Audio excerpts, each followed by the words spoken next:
This rich kid just got into Harvard, but suddenly decided to become a homeless drifter. He donated away his entire $24,000 scholarship and burned his last bit of cash. Then he cut up all his ID cards and documents, got in his car, and started a journey with no limits. 2 years later, a hunter found his body in Alaska. Why would he give up his privileged life just to die out there? This is a real story that'll break your heart. After Chris cut up all his identification, he started hitchhiking and walking across the country. One day he caught a ride with a homeless couple. That night around the campfire, all three shared stories about their families. Chris had straight A's and got a full ride to Harvard Law School. His dad thought his beat-up old car was too crappy and wanted to buy him a luxury ride. But Chris flat out refused. He had zero interest in material things. Instead, he was obsessed with books. Reading was the only way he could find peace in his messed up family. Turns out his mom used to be the other woman. Chris and his sister were born while Dad was still with his first wife. So just like that, he and his sister became illegitimate kids. Dad would beat up Mom all the time. From the outside, they looked like the perfect family. But Chris felt like his home was full of violence and lies. The next morning, Chris said goodbye to the traveling couple because the Alaskan wilderness was calling his name. On the road, he felt more free than ever before. Even a simple apple tasted incredibly sweet. I mean, you're like 100,000 times better than like any apple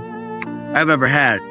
Farm sprinkler systems became his bathrobe. Every passing car was his free ride. Sometimes, Chris had to compromise though, to make money. He worked a harvester, spent some time working on a farm in a small town, became good friends with the farm owner. When the owner learned about his dream of Alaska wilderness, he helped him get a hunting rifle and brought in an old hunter to teach him how to hunt and preserve meat. He advised Chris to wait until spring before heading to freezing Alaska. But Chris didn't listen to Wayne's advice. Soon after, he left the farm. 2 months flew by. His parents were worried sick. With police help, they found Chris's abandoned car. There were no signs of struggle or fighting inside. This gave his parents some temporary relief. After leaving the farm, Chris would spend tons of time at every stop, really taking in everything around him. In the wilderness, he'd just stop and stand still, quietly listening to nature's sounds. A year and a half passed. His parents' relationship started getting better because of Chris's disappearance. His mom would see homeless people on the street and think each one might be Chris. Meanwhile, Chris was about to reach Alaska and wanted to call his parents to let them know he was okay. But an old man next to him was on a long phone call. Chris gave his last coin to the old man. Soon after, he finally reached the Alaskan wilderness. After surviving in the wild for a few days, he discovered an abandoned bus. 142. Chris named it the Magic Bus. Inside were actually mattresses, a stove,